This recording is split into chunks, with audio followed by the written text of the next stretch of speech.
Comment joue Carles Martinez Novell? C'est la question à laquelle on va essayer de répondre aujourd'hui avec Baptiste. Comment vas-tu, mon cher? Ça va très bien, toi. Écoute, en pleine forme. Aujourd'hui, on s'attaque à Carles Martinez Novell, mais avant tout, bien sûr, vous avez l'habitude, vous commencez à connaître la chanson des deux petits loustiques. C'est la date du jour. Aujourd'hui, nous sommes le 17 février. J'ai une anecdote assez rigolote à vous expliquer et à vous raconter aujourd'hui. Vous allez voir, ça commence mal, mais ça finit assez drôlement. 18 000 spectateurs se retrouvent en masse au stade Victor Bouquet pour suivre un derby Lens-Lille. Jusque-là, vous me suivez, vous êtes là. Tous ces spectateurs étaient placés en fait sur le toit d'une tribune, d'accord? Et sous le poids de tous ces spectateurs, la tribune s'effondre. Un Furiani 0.1. Exactement, 0.1. 53 blessés sont à déplorer. Par chance, par miracle, aucun mort. Et alors c'est là que ça commence à devenir peut-être un petit peu drôle. Une fois que les secours sont intervenus, dites-vous que le derby a repris, comme si de rien n'était. Eh ben écoute, C'est magnifique. tant Écoute, mieux. faisons abstraction de tout ce qui se passe. Ah. Et je tiens à préciser bien sûr qu'à la fin, le stade a été fermé pour une réflexion dans la foulée. Bien évidemment. Normal. C'était mieux. Bon, je pense qu'on a dit tout ce qu'il fallait. On va se retrouver au tableau pour l'analyse de Monsieur Martinez Novell. Parti. Bon bah sur ce début de saison, pour être assez honnête avec vous, de Toulouse, on n'a pas spécialement vu de schéma préférentiel. Alors bon, je vous montre un peu. Derrière, vous voyez qu'il y a un 4-3-3, mais c'est l'art de l'adaptation de Monsieur Martinez Novell, c'est d'avoir un dispositif pour chaque équipe en fait. Il arrive à s'adapter pleinement à l'adversaire, mais le système qui ressort le plus et qu'on a le plus vu en ce début de saison, c'est ce 4-3-3. Finalement, on revient toujours en fait à ce système. C'est le système de départ et c'est la base. Le système de base, ouais. Exactement. C'est de là que tout part en fait. C'est de ce 4-3-3. On a vu, je vous fais un petit listing, comme ça vous n'êtes pas perdus, mais aujourd'hui on analysera vraiment le 4-3-3 et la façon dont il se module. On a vu du 4-4-2 à plat contre Marseille. On a vu un 4-1-4-1, il me semble, contre Liverpool. Contre Marseille aussi, on avait vu un 4-1-4-1. Face à Montpellier aussi, il me semble, où c'était un 4-2-1-3, il me semble qu'il y a eu ça aussi qui a été tenté à un moment donné. Ou alors je me demande si c'était pas le Havre, un 4-1-3-2 contre le Havre qui a été tenté. Donc voilà, il y a grosso modo pas mal de Il y a dispositifs. également eu des défenses à 3 en tout début de saison. Exactement. À Nantes, Oui, c'est où vrai. je me souviens, où il y C'est avait vrai. eu un 3-4-3. Un 3-4-3 en tout début de saison. Comme Nantes joue, on a vu il y a Tout à fait. quelques semaines. En fait, j'ai un peu l'impression que l'idée de M. Martinez Novell est de se calquer sur en fait le dispositif adverse. Ouais, c'est ça. C'est exactement l'idée. Mais ce qui ressort le plus, c'est ce 4-3-3 et c'est ce 4-3-3 qu'on va analyser aujourd'hui.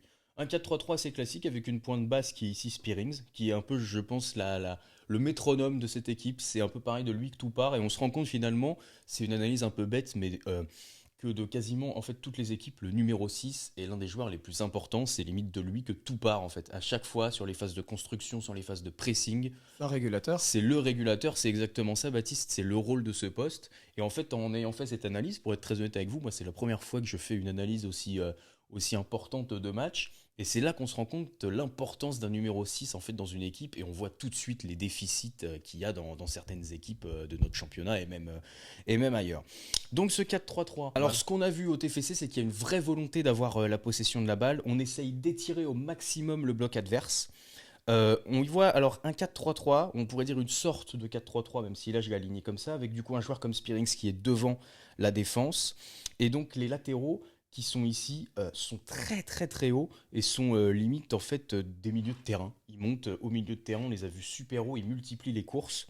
Donc on est sur une sorte de 2-4-3 en quelque sorte, ou de 2-1-4-3, où on voit Spearings qui lui en fait vient se glisser presque entre les deux défenseurs centraux qui eux s'écartent pour avoir une plus grande largeur. Spearings se cale donc entre les deux centraux et en fait il a aussi ce rôle des régulateurs. Il a ce poste en attendant qu'en fait du coup les deux latéraux que sont Dessler et Suazo puissent revenir en défense et c'est là que du coup le système se remodule en 4-3-3 avec Spearings qui reprouve son rôle de milieu de terrain régulateur.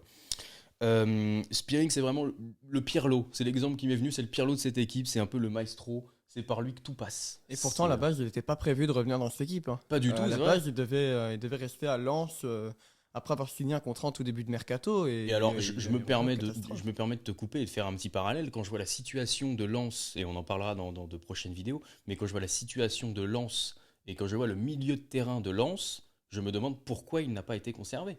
Pourquoi il n'a pas été tenté de jouer dans ce milieu de terrain. Alors on sait que oui, c'est lui, je crois, si je dis pas de bêtises, lui qui Ouais, il s'est pas adapté. il s'adaptait pas du tout au style de jeu de Lens et même à la ville et tout ça. Mais c'est une vraie perte pour ce Racing Club de Lens. Et je pense que certains supporters lensois doivent peut-être quand même se poser la question du pourquoi ça n'a pas matché. Alors après, voilà, c'est un être humain comme les autres. Mais quand on voit les performances qu'il fait au TFC, il y a vraiment de quoi regretter si on est supporter lensois. Suazo multiplie les courses pour créer un surnombre au milieu de terrain, c'est lui qui monte le plus. Et quand Spearings ne fait pas ce rôle de défenseur, c'est Dessler qui lui monte beaucoup moins et en fait reste ici, reste dans cette partie-là, dans la partie défensive de sa zone et joue un petit peu avec le milieu de terrain et la défense. Il joue pas réellement avec les attaquants. Pour ce qui est du déplacement des attaquants, on est sur un déplacement qui est plutôt classique, vraiment le numéro 9, les ailiers qui le cherchent. Souvent, les ailiers n'hésitent pas à décrocher et revenir aider le milieu de terrain. C'est quelque chose que j'ai vu surtout contre Montpellier. C'est pas compliqué, déjà tu as un numéro 10 qui est Gelabert, Ouais. qui est un vrai 10 à l'ancienne, même s'il Exactement. est placé en ailier. Et derrière tu as Rondonum qui, je l'ai vu l'année dernière au Standard et même un peu avant, il rentre toujours là, intérieur, toujours, c'est ce que Messi et Ronaldo ont créé, hein, ou Robben et Ribéry également. Exactement. C'est des C'est ailiers je qui rentrent rentre, toujours je intérieur, rentre intérieur et, faux pied et et boum. j'enveloppe. Exactement. Je pense qu'on a fait le tour sur le TFC, Baptiste. Eh bien, passons à la suite. C'est le moment de passer aux joueurs à suivre. C'est parti. Bon bah voilà, je reviens de l'exposer. Ça y est, j'ai lâché mon crayon que je n'avais pas.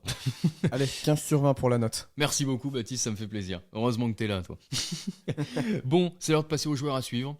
Eh ben écoute, moi j'ai mis Guillaume Rest. Première saison en pro cette année et j'aime beaucoup ce qu'il propose. Je le trouve rassurant. Face à Liverpool, il rentre direct dans le match, il perd pas de temps, il sait ce qu'il a à faire. Il m'a impressionné surtout sur le match face à Liverpool où je l'ai trouvé vraiment très bon. Il est direct dans son match, il a la main ferme, je crois aux alentours de la 30e minute, il me semble. Je regarde aussi les matchs de l'équipe de France Espoir. Moi j'aime beaucoup les U21 et je le trouve très bon. Il y a encore beaucoup de choses qui sont perfectibles. Bien sûr, c'est normal, il est très jeune.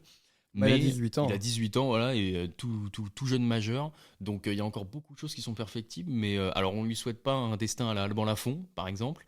Ouais. Mais on lui souhaite un destin plutôt à la Mike Maignan et de percer, pourquoi pas peut-être sur le tard ou en tout cas de devenir une référence à son poste. Et je pense qu'il en a en tout cas les grandes capacités. On va se donner rendez-vous, nous, la semaine prochaine. Vous savez un petit peu comment joue maintenant monsieur Carles Martinez Novel. Si vous avez des précisions, si vous êtes supporter du TFC, si vous avez une autre analyse que la nôtre, n'hésitez pas. L'espace des commentaires est fait pour ça, il est là pour ça, on vous lira avec grand plaisir. Et nous, on se retrouve la semaine prochaine pour parler d'un nouveau club. À très bientôt, salut à tous. Salut!